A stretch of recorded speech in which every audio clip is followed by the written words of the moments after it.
नमस्कार, स्वागत है आपका हमारे इस कार्यक्रम आज का एजेंडा में। मैं हूं निखिल सिंह और आज के दिन की कौन सी है बड़ी खबरें जिन पर दिन भर रहेगी सबकी नजरें, वो खबरें जो आज की सुर्खियां करेंगी तय, वो खबरें जो तय करेंगी खबरों का एजेंडा।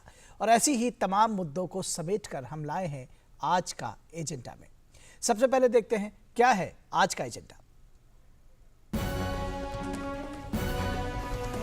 राष्ट्रपति रामनाथ कोविंद गुजरात के केवड़िया में आज से शुरू हो रहे 2 दिवसीय 80वें अखिल भारतीय पीठासीन अधिकारी सम्मेलन का करेंगे उद्घाटन। प्रधानमंत्री 26 नवंबर को सम्मेलन के समापन सत्र में लेंगे हिस्सा। 26 नवंबर को ही मनाया जाएगा संविधान दिवस।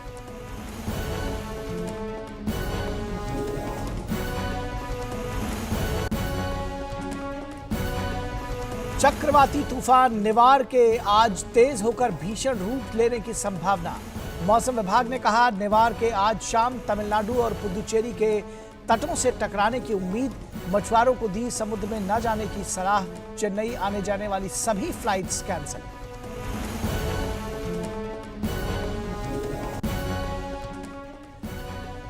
और चक्रवाती तूफान निवार को लेकर प्रधानमंत्री नरेंद्र मोदी ने तमिलनाडु और पुदुचेरी के मुख्यमंत्रियों से बात कर हर संभव मदद का दिया भरोसा। राष्ट्रीय आपदा प्रबंधन समिति ने की तैयारियों की समीक्षा। किसी भी हालात से निपटने के लिए तमिलनाडु, पुदुचेरी और आंध्र प्रदेश में एनडीआरएफ की करीब 30 टीमें तैनात। तो आज के एजेंडे में बात करते हैं सबसे पहले गुजरात के केवड़िया में होने वाले सम्मेलन की। राष्ट्रपति रामनाथ कोविंद आज गुजरात के केवड़िया में 2 दिवसीय 80वां अखिल भारतीय पीठासीन अधिकारी सम्मेलन का उद्घाटन करेंगे। उपराष्ट्रपति एम वेंकैया नायडू भी पीठासीन अधिकारियों को संबोधित करेंगे। इस वर्ष पीठासीन अधिकारियों के सम्मेलन के शताब्दी वर्ष के रूप में भी इसे मनाया जा रहा है। अखिल भारतीय पीठासीन अधिकारी सम्मेलन की परंपरा वर्ष 1921 में शुरू की गई थी। बीते सालों में यह सम्मेलन लोकतांत्रिक प्रणाली को मजबूती प्रदान करने की दृष्टि से अनुभवों, नए विचारों और नवाचारों को साझा करने का एक सशक्त मंच साबित हुआ है। इस बार के सम्मेलन का विषय सशक्त लोकतंत्र हेतु विधायिका, कार्यपालिका और न्यायपालिका का आदर्श समन्वय रखा गया है। सम्मेलन में विधायिका और कार्यपालिका के जनता के प्रति संवैधानिक जवाबदेही को प्रभावी ढंग से सुनिश्चित करने पर भी विचार किया जाएगा। सम्मेलन में संसद तथा विधानसभाओं की कार्यवाही को अनुशासित तथा प्रक्रिया नियमों के अनुसार संचालित किए जाने पर भी चर्चा की जाएगी। 2 दिवसीय सम्मेलन का समापन कल संविधान दिवस के अवसर पर होगा। स्वयं प्रधानमंत्री नरेंद्र मोदी समापन समारोह को वर्चुअल माध्यम से संबोधित करेंगे। सभी प्रतिभागी माननीय प्रधानमंत्री के नेतृत्व में संविधान की प्रस्तावना का पाठ भी करेंगे। इसके साथ ही केवड़िया में संविधान और मूल कर्तव्य विषय पर आधारित एक प्रदर्शनी का आयोजन भी किया जाएगा। आम जन इस प्रदर्शनी में जहां संविधान के बारे में जानकारी ले सकेंगे, वहीं अपने कर्तव्यों के बारे में भी उन्हें समझ हो सकेगी। और इससे पहले उपराष्ट्रपति वेंकैया नायडू ने मंगलवार को केवड़िया में स्टैच्यू ऑफ यूनिटी पर श्रद्धा सुमन अर्पित किए। उसके बाद वो स्टैच्यू ऑफ यूनिटी परिसर का उन्होंने दौरा किया। उनके साथ लोकसभा अध्यक्ष ओम बिरला भी थे।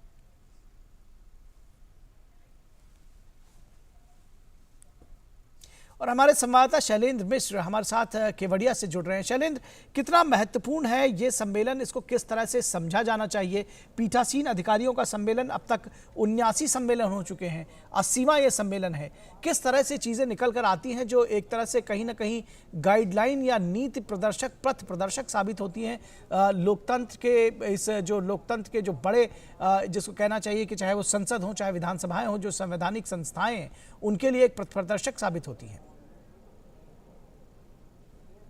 निखिल, हम जानते हैं कि इस तरह के हर सम्मेलन में कुछ महत्वपूर्ण बिंदुओं पर चर्चा होती है, साथ ही साथ विचार विमर्श होता है और कई बार ज़रूरत पड़ी तो समितियों का गठन होता है जिसपे उस पर आगे और विचार विमर्श किया जा सके। देहरादून में जो सम्मेलन हुआ था उसमें 3 इस तरह के मुद्दों पर विचार हुआ था, जिसमें जो मौजूदा दल बदल कानून है उसको और किस तरह से बेहतर बनाया जा सकता है, उस पर एक रिपोर्ट बनाने को की लेकर एक सहमति हुई थी। और साथ ही साथ अनुशासित तरीके से विधायी जो कामकाज है वो और बेहतर तरीके से चल सके, इसको लेकर भी चर्चा हुई थी। और हम जानते हैं कि इस बार के सम्मेलन में भी जो थीम रखी गई है वो अपने आप में बहुत महत्वपूर्ण है। आदर्श समन्वय किस तरह से हो विधायिका, कार्यपालिका और न्यायपालिका के बीच, और इसके साथ ही साथ किस तरह से तकनीक का इस्तेमाल हो सके विधायी कामकाज में, और साथ ही साथ जनता और सभी जो कार्रवाई है वो विधानसभाओं की वो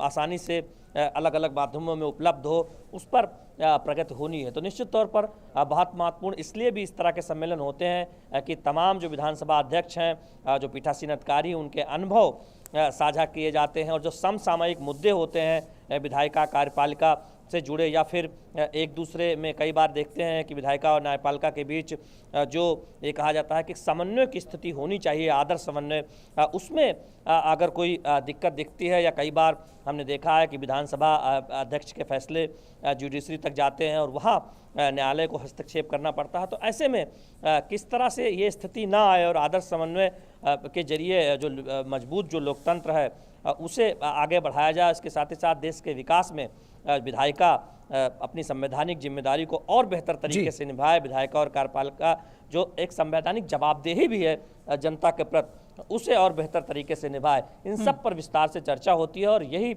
वजह है कि जो 3 सत्र रखे गए हैं उसमें एक सत्र भी इस पर है जिस पर ये चर्चा होनी है कि किस तरह से जो अपनी संवैधानिक जवाबदेही है जनता के प्रति वो और बेहतर तरीके से निभाई जा सके। तो निश्चित तौर पर इस तरह के पीठासीन अधिकारियों के सम्मेलन के अपने जो अनुभव रहे हैं वो बहुत सहायक रहे हैं देश में लोकतंत्र की जो गहरी जड़ें हैं उनको मजबूत करने में, और संसदीय लोकतंत्र खासतौर पर उसमें जो अनुभव रहे हैं वो साझा होते हैं, तो वो अपने आप में बहुत महत्वपूर्ण होता है। निखिल जी, शैलेंद्र, इस बार के विषय के बारे में और स्थान का जो चुनाव हुआ है केवड़िया, इन दोनों के बारे में आप जानकारी दें, अपनी इंसाइट दें, और साथ ही साथ ये भी आपसे रिक्वेस्ट करेंगे कि जो अपने कैमरामैन से कहें कि वो जो पीछे के दृश्य है वो भी हमारे दर्शकों के साथ साझा करें, उन्हें दिखाएं।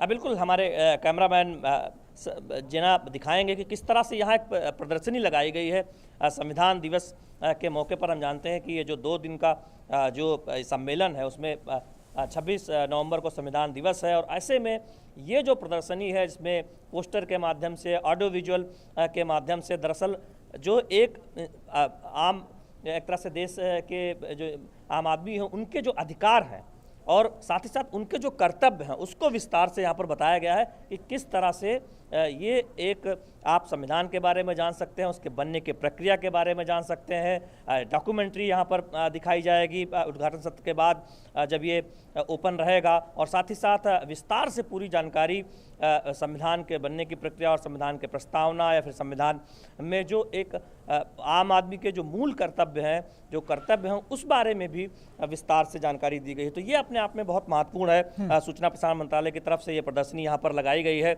और हमारे आप ठीक जो पीछे कॉन्फ्रेंस हॉल देख रहे हैं ये टेंट सिटी है, जो केवड़िया में जो 2 टेंट सिटी बसाई गई उसमें टेंट सिटी 2 जो वो उसमें ये पूरा जो कार्यक्रम है अखिल भारतीय पीठासीन अधिकारी सम्मेलन वो यहाँ पर उससे थोड़ी देर बाद शुरू होगा। राष्ट्रपति रामनाथ कोविंद इसका औपचारिक तौर पर उद्घाटन करेंगे। इसी जगह पर ये पूरा कार्यक्रम होना है जो आप यहाँ पर देख रहे हैं इस कॉन्फ्रेंस हॉल में। तो ये अपने आप में महत्वपूर्ण इसलिए है निखिल कि केवड़िया अगर आप देखें दुनिया में शायद ही कोई दूसरा ऐसा उदाहरण नहीं है जो इतने बड़े अंतर्राष्ट्रीय स्तर के पर्यटन स्थल के तौर पर उसे विकसित किया गया है। प्रधानमंत्री नरेंद्र मोदी की सोच और उनकी वो स्पष्ट तौर पर यहाँ जो तमाम सुविधाएं विकसित की गई हैं वहाँ पर छाप दिखाई देती है। क्योंकि आप जब यहाँ पर आएंगे तो निश्चित तौर पर आप चाहेंगे कि यहाँ रुकें, क्योंकि यहाँ जो आरोग्य वन है जहाँ पर जो एक तरह से देखें कि वेलनेस को लेकर किस तरह से ध्यान दिया सकता है और किस तरह से तमाम पौधे जो वहाँ पे मेडिसिनल प्लांट लगाए गए हैं उनका किस तरह से अलग अलग बीमारियों को होने से बचाव में इस्तेमाल किया जा सकता है, वो वहाँ पर आप जान सकते हैं। एकता नर्सरी है, इसके साथ ही साथ अलग अलग तरह के थीम गार्डन है, कैक्टस गार्डन है जिसमें कैक्टस का किस तरह से दवाओं के लिए इस्तेमाल होता है और अलग अलग रोगों से लड़ने में तात्पर्य था कि क्या इस स्थान के जरिए भी कोई संदेश दिया जा रहा है, क्या इसका भी कोई निहितार्थ है? मैं पूछने का तात्पर्य ये था। निश्चित तौर पर हम जानते हैं कि सरदार पटेल की सबसे विश्व की जो ऊंची प्रतिमा है वो यहाँ पर केवड़िया में स्थापित की गई है और दुनिया में अपने आप में ये एक अंतर्राष्ट्रीय स्तर पर देखें तो आकर्षण का केंद्र भी बना है और एकता का जो संदेश यह से जाता है। जो रियासतों का विलय का काम सरदार पटेल ने किया था और इस जगह का चुनाव करना, दरअसल ये अपने आप में ही एक संदेश है कि देश को मजबूत बनाने, देश को एकता के एक सूत्र में पिरोने वाले सरदार पटेल की जो विश्व की जो सबसे ऊंची प्रतिमा, उनका जो जन्मस्थल है गुजरात, वहाँ पर केवड़िया में इस कार्यक्रम को रखना है, पीठासीन अधिकारियों के सम्मेलन को, निश्चित तौर पर एक संदेश है कि देश में जो लोकतंत्र की जड़ें हैं वो दिनों दिन और मजबूत हो रही हैं। संसदीय लोकतंत्र में तमाम जो अनुभव है उसको आगे बढ़ाते हुए जी शैलेंद्र, विषय के बारे में भी आपसे बातचीत की थी, और जनता का भरोसा बढ़ रहा है। जी, विषय के संबंध में, विषय ये बेहद महत्वपूर्ण है, इस बारे में क्या कहेंगे आप?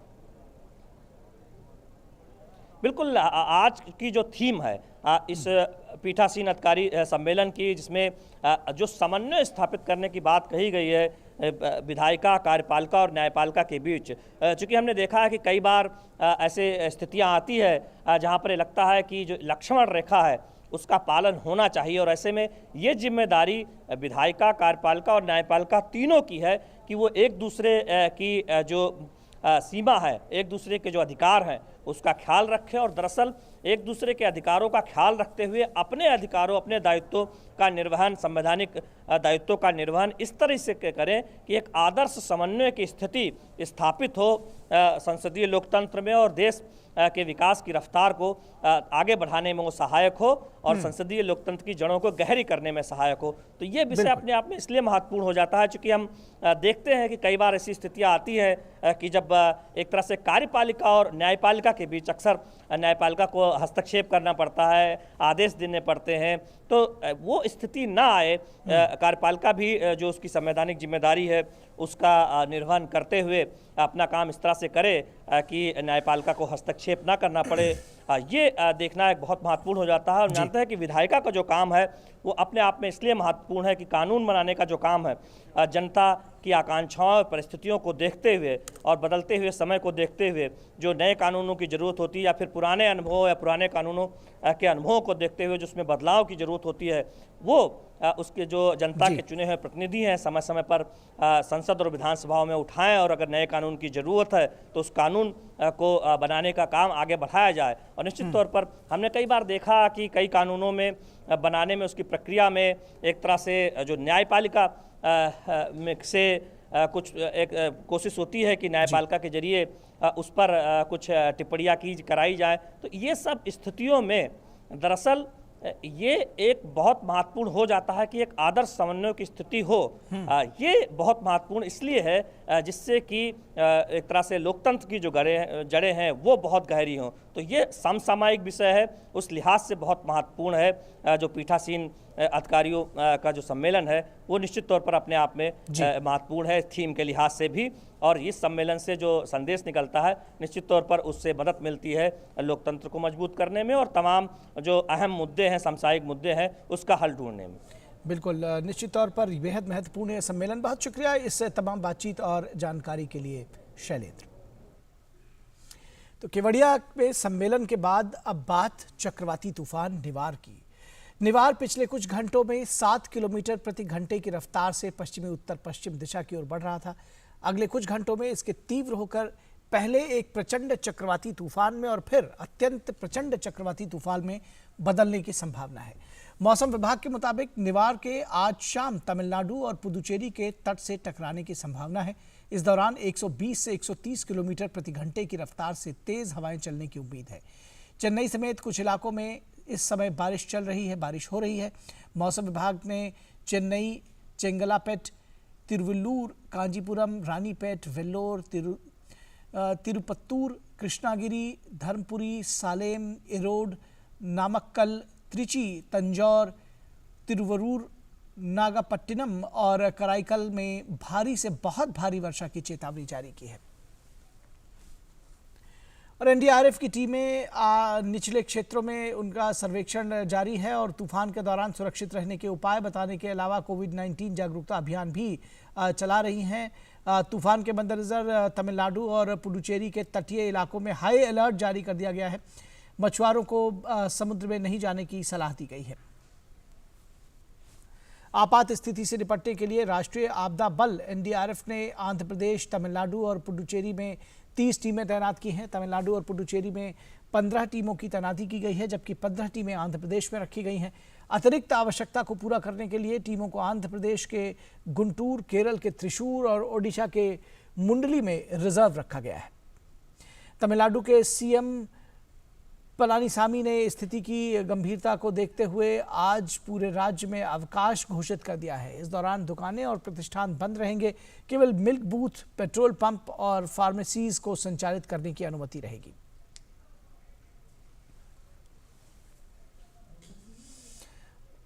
और हमारे संवाददाता चंद्रशेखर इस वक्त कराईकल से और उर्मिलेश हमारे साथ जुड़ रहे हैं ममल्लापुरम से। आप दोनों लोगों का स्वागत है।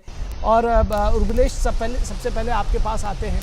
आप जिसको कहते हैं कि बहुत शिद्दत से तो नहीं, लेकिन सांस रोककर इस तूफान का इंतज़ार किया जा रहा है, क्योंकि इसके साथ में एक बड़ी, जिसको कहते हैं कि विपदा के तौर पर इसको देखा जा रहा है। किस तरह से अभी स्थिति है मौसम की वहाँ जहाँ आप मौजूद हैं ममल्लापुरम में, और क्या कुछ तैयारियां की गई हैं इससे निपटने की, इससे बचने की?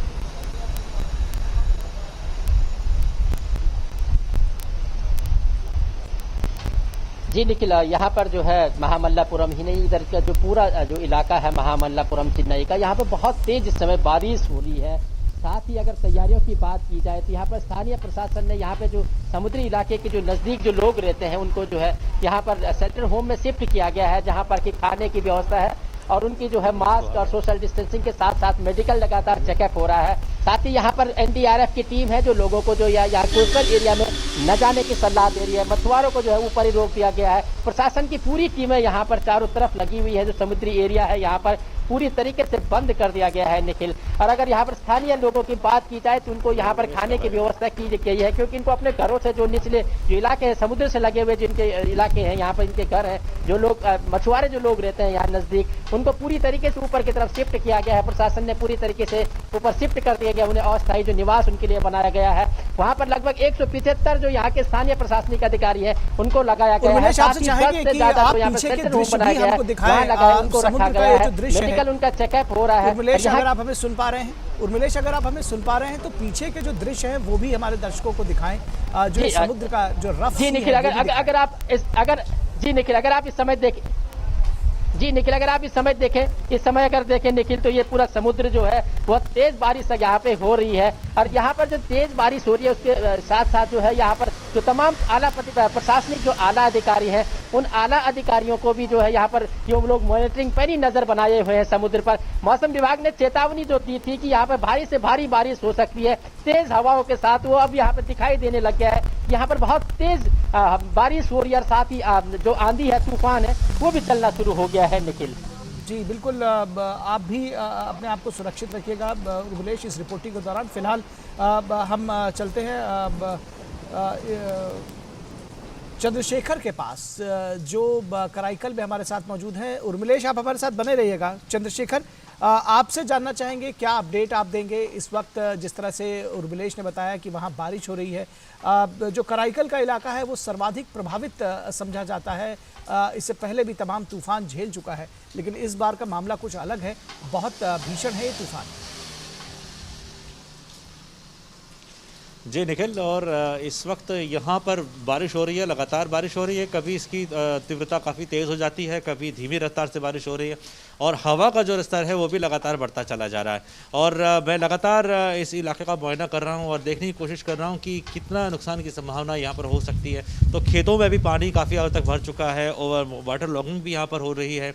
और पौंडीचेरी की जहाँ तक बात की जाए तो 196 के करीब शेल्टर होम्स बनाए गए हैं जहाँ पर लोगों को सुरक्षित रखा जा सके, जिसमें से 50 जो हैं वो कराईकल में हैं।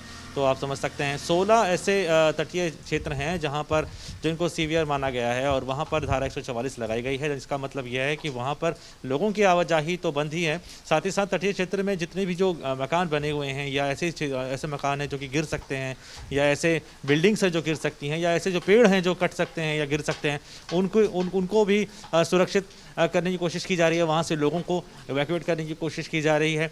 और इसके अलावा यहाँ पर एक हेल्पलाइन नंबर भी दिया गया है ताकि अगर किसी भी प्रकार की कोई परिस्थिति अगर ऐसे लगती है लोगों को सहायता के लिए तो वो प्रशासन से सीधी पहुँच अपनी बना सकते हैं। हमारी यहाँ के जिलाधिकारी से भी बात हुई और NDRF की टीम से भी बात हुई, तो तमाम लोगों ने अपने अपनी तरीके से रणनीति जो हैं वो बनाई हुई हैं और केंद्र के साथ, राज्य सरकार के साथ लगातार संपर्क बनाए हुए हैं ताकि किसी भी प्रकार की जो परिस्थिति अगर किसी पॉइंट पर अगर छूटती है तो कम से कम उसको ओवरकम किया जा सके। निखिल जी बिल्कुल, समुद्र की गर्जना हम सुन पा रहे हैं, जो बारिश है वो भी देख पा रहे हैं, बहुत निश्चित तौर पर स्थितियां विकट हैं। ये आपसे जानना समझना चाहेंगे कि इससे पहले तमाम बार तूफान आए हैं और लेकिन इस बार का जो बात है उसमें कोविड का एक मामला अलग से जुड़ा हुआ है। किस तरह से इन दोनों चीज़ों को निपटने की कोशिश की जा रही है, क्योंकि जो रेस्क्यू ऑपरेशन चलाए जा रहे हैं या जो दूसरी चीज़ें की जा रही है उसमें इस बात का भी विशेष ख्याल रखना होगा। बिल्कुल निखिल, बिल्कुल सही बात आपने कही, क्योंकि ये पहली बात तो ये जो नॉर्थ ईस्ट मानसून है उसकी पहला साइक्लोन यहाँ पर होगा और इसके अलावा जो मेरी जैसे NDRF की टीम से भी बात हुई तो उन्होंने कहा कि रिलीफ में ये बात का बहुत ध्यान दिया जा रहा है, लोगों को अवेयर भी किया जा रहा है कि कोविड की जो प्रिकॉशंस हैं उसको ना भूला जाए और उसको लेकर के क्योंकि अगर कोविड की अगर आप बात करें जिस प्रकार से, तो उसमें हम 2 गज की दूरी का भी ध्यान रख रहे हैं, हम सैनिटेशन का भी ध्यान रख रहे हैं, हम लोग मास्क का भी ध्यान रख रहे हैं और कोशिश तो उस प्रकार से शेल्टर होम्स की भी हमें ज़्यादा ज़रूरत पड़ेगी, क्योंकि अगर उसकी डिस्टेंस को मेंटेन रखना है तो इसीलिए प्रिकॉशंस भी लिए जा रहे हैं। साथ ही साथ लोगों को पहले से अवेयर करने के लिए कैंपेन भी बहुत दिनों से ही चलाए जा रहे थे और इस प्रकार की जो चीज़ें हैं वो पहले कभी देखने को नहीं मिली थी। तो उस मायनों में यकीनन ये जो निवार आ रहा है साइक्लोन, वो उससे जो जूझने की जो क्षमताएं हैं वो थोड़ी सी डिफरेंट नज़र आती हैं। देखिए बिल्कुल चंद्रशेखर, आप हमारे साथ बने रहिए। उर्मिलेश के पास चलते हैं ममल्लापुरम में। उर्मिलेश, किस तरह से जो लोग हैं, आम लोग हैं और ख़ासतौर पर जो मछुआरों का वर्ग है, उनको किस तरह से जागरूक करने की कोशिश की गई है? क्योंकि कई बार ये देखने में आता है कि तमाम बार समझाने के बावजूद या उनको बताने के बावजूद कुछ लोग इस तरह की गलतियां ज़रूर कर जाते हैं कि वो फिर मुश्किल में फंस जाते हैं। किस तरह से लोगों को जागरूक किया जा रहा है? इस पूरे बचाव अभियान में किस तरह से लोगों का साथ लिया जा रहा है?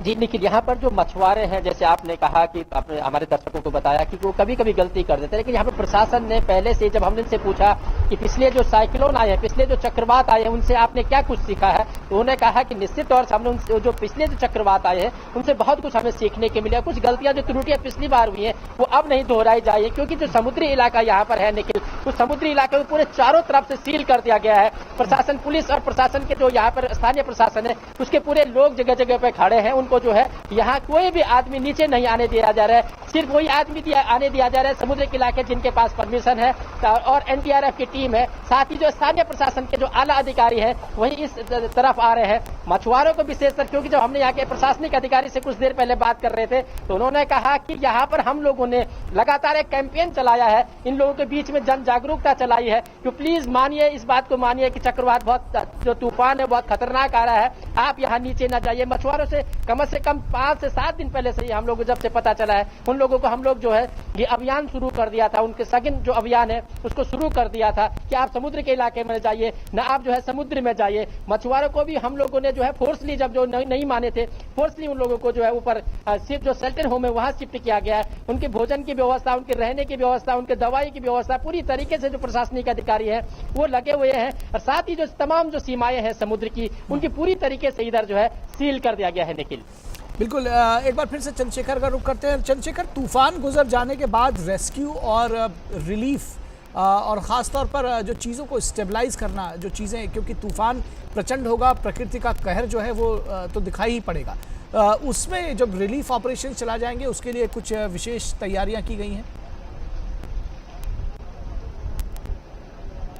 मेरी बात जिस प्रकार से हुई है NDRF की टीम से, जिला प्रशासन से, उनका कहना है कि इसको लेकर के भी तमाम रणनीति बनाई गई है। वो स्पॉट्स भी देखे गए हैं जिन स्पॉट्स पे सबसे ज़्यादा इसका प्रभाव हो सकता है, या जो कुछ ऐसी चीज़ों को भी रखा गया है, जैसे रिलीफ कैंप जो हैं वो कुछ इस प्रकार से भी रखे गए हैं कि अगर बड़ी मात्रा में अगर कुछ अगर मान लीजिए घायल होते हैं लोग तो उनको वहाँ पर रखा जा सके, या फिर कोई लोग विस्थापित होते हैं तो उनको वहाँ पर रखा जा सके। तो इसके लेकर के लिए भी उन्होंने अलग से इंतजाम वहाँ पे किए गए हैं। एनडीआरएफ की टीम लगातार उन इलाकों का भी मुआयना कर रही है जहाँ के पेड़ गिर सकते हैं या जहाँ, क्योंकि नारियल की खेती यहाँ पर सबसे ज़्यादा होती है, नारियल का प्रोडक्शन सबसे ज़्यादा होता है, तो वो किस प्रकार से उसको बचाया जा सके, क्योंकि अगर वो टूट के गिरता है तो वो भी लोगों को नुकसान पहुँचा सकता है। तो ये छोटी छोटी चीज़ें हैं, लेकिन इन सब का ध्यान रखा जा रहा है।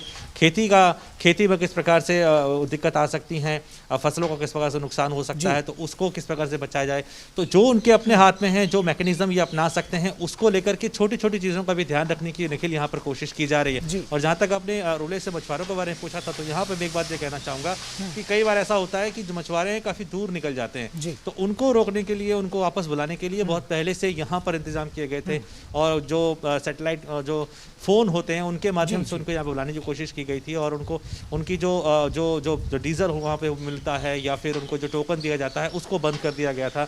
और जो तमिलनाडु या आंध्र प्रदेश के इलाकों की तरफ बढ़ गए हैं उनको वहीं रोकने की कोशिश वहाँ पर की गई थी। तो इसको लेकर के पहले से भी कैंपेन चलाया गया था, और यही मुस्तैदी है कि काफी संख्या में मछुआरों को इवैक्यूएट किया जा रही है। कोशिश ये की जा रही है कि कम से कम नुकसान होने पाए, और बल्कि ना के बराबर नुकसान होने पाए, कम से कम किसी व्यक्ति की मृत्यु तो ना ही होने पाए, इसकी पूरी कोशिश की जा रही है। और उम्मीद है कि हम इस पर खरे उतरेंगे। चंद्रशेखर आपका और उर्मिलेश आपका बहुत शुक्रिया इस तमाम बातचीत के लिए। तो आज के एजेंडा में बस इतना ही। हमारी पूरी टीम को दीजिए इजाजत। नमस्कार।